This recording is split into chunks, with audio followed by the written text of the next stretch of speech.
السلام علیکم ورحمۃ اللہ وبرکاتہ۔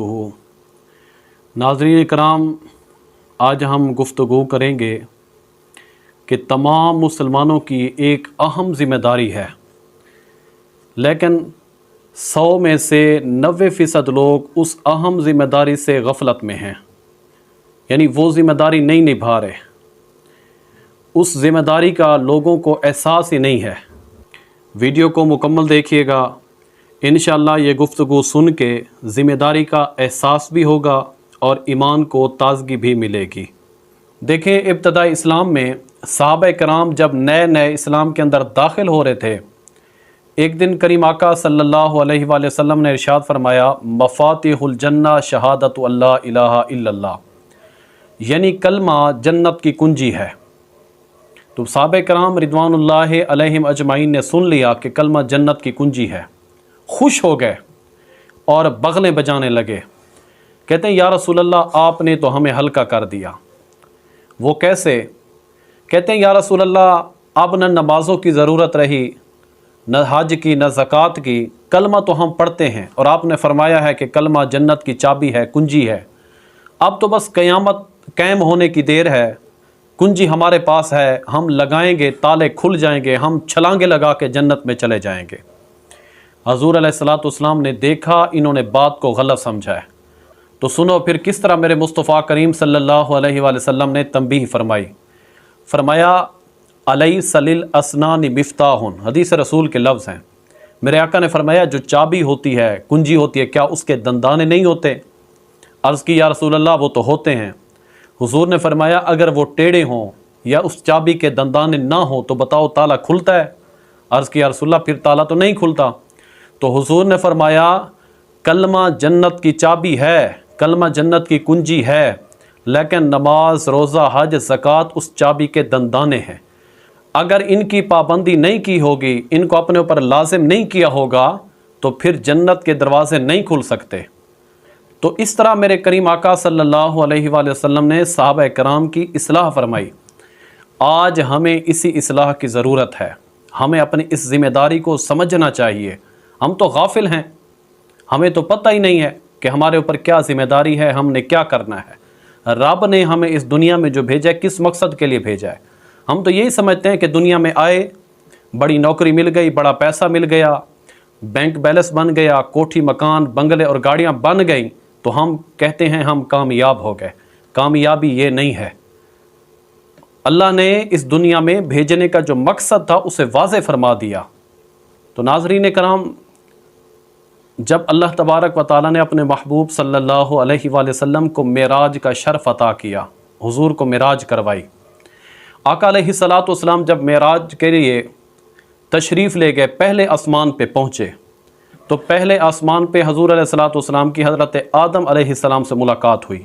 پھر دوسرے آسمان پہ تشریف لے گئے تو دوسرے آسمان پہ حضرت یحییٰ اور حضرت عیسیٰ علیہ السلام سے آپ صلی اللہ علیہ وآلہ وسلم کی ملاقات ہوئی۔ پھر تیسرے آسمان پہ حضرت یوسف علیہ السلام سے ملاقات ہوئی۔ پھر چوتھے آسمان پہ حضرت ادریس علیہ السلام سے ملاقات ہوئی۔ پانچویں آسمان پہ حضرت ہارون علیہ السلام سے ملاقات ہوئی۔ چھٹے آسمان پہ حضرت موسیٰ علیہ السلام سے ملاقات ہوئی، اور ساتویں آسمان پہ حضرت ابراہیم علیہ السلام سے ملاقات ہوئی۔ جب میرے مصطفیٰ کریم 7ویں آسمان سے آگے بڑھنے لگے تو حضرت جبرائیل علیہ السلام کہتے ہیں یا رسول اللہ میری حد ختم ہو گئی ہے، میں یہاں سے آگے نہیں بڑھ سکتا، اگر یہاں سے میں نے ایک قدم بھی آگے رکھا تو میرے پر جل کے راکھ ہو جائیں گے۔ تو یہاں پہ سوال یہ ہوتا ہے، جب جبرائیل علیہ السلام کی طاقت ختم ہو جاتی ہے، حضور نے آگے بھی سفر کیا، تو اگلا سفر حضور علیہ السلام نے کس شے پہ طے کیا؟ سوال یہ ہے۔ تو حضرت شیخ سعدی رحمۃ اللہ تعالی علیہ فرماتے ہیں میں بتاتا ہوں اگلا سفر حضور نے کس شے پہ طے کیا۔ فرماتے ہیں جب ملائکہ کی طاقت ختم ہو جاتی ہے، براق کی طاقت ختم ہو جاتی ہے، جبرائیل علیہ السلام کی طاقت جواب دے جاتی ہے، فرماتے ہیں بلغ العلا بکمالہ، وہاں سے میرے مصطفیٰ کریم صلی اللہ علیہ وآلہ وسلم کی اپنی طاقت شروع ہو جاتی ہے۔ تو حضور صلی اللہ علیہ وآلہ وسلم نے رب سے ملاقات کرنی تھی۔ حضور فرماتے ہیں میں رب کے اتنا قریب جا پہنچا کہ میرے کانوں میں آواز آنے لگی کف یا محمد ان ربک یصلی، اے پیارے رک جا، اے پیارے رک جا، کیوں رک جا؟ اس لیے کہ تیرا رب تیرے استقبال کے لیے تجھ پہ درود پڑھ رہا ہے۔ حضور فرماتے ہیں میرا رب مجھ پہ درود پڑھتا رہا۔ پھر رب اور رسول صلی اللہ علیہ وآلہ وسلم کی ملاقات ہوئی جس طرح ان کی شان کے لائق ہے۔ ملاقات ہوئی تو وہ جس طرح کہتے ہیں رات معراج والی رب عرش سجایا سی، یار نو صدقے تے سونے رب فرمایا سی، پہلے ہر گل تو گناہگار دی گل کریے، بن جائے گل ساڈی سرکار دی گل کریے۔ جب آقا علیہ الصلوۃ والسلام رب کی ملاقات کے بعد واپس تشریف لانے لگے تو اللہ تعالیٰ نے اپنے محبوب صلی اللہ علیہ وآلہ وسلم کو تحفہ عطا کیا۔ وہ تحفہ کیا تھا؟ امت کے لیے نمازوں کا تحفہ عطا کیا۔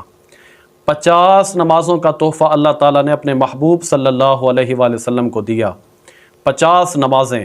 جب حضور علیہ الصلوۃ والسلام 50 نمازوں کا تحفہ لے کے واپسی آئے اور چھٹے آسمان پہ حضرت موسیٰ علیہ السلام سے ملاقات ہوئی تو حضرت موسیٰ علیہ السلام کہتے ہیں یا رسول اللہ، اللہ نے آپ کو کیا تحفہ دیا ہے؟ فرمایا اللہ تعالیٰ نے میری امت کے لیے مجھے 50 نمازوں کا تحفہ دیا ہے۔ تو حضرت موسیٰ علیہ السلام کہنے لگے یہ 50 نمازیں بہت زیادہ ہے اور آپ کی امت کمزور ہے۔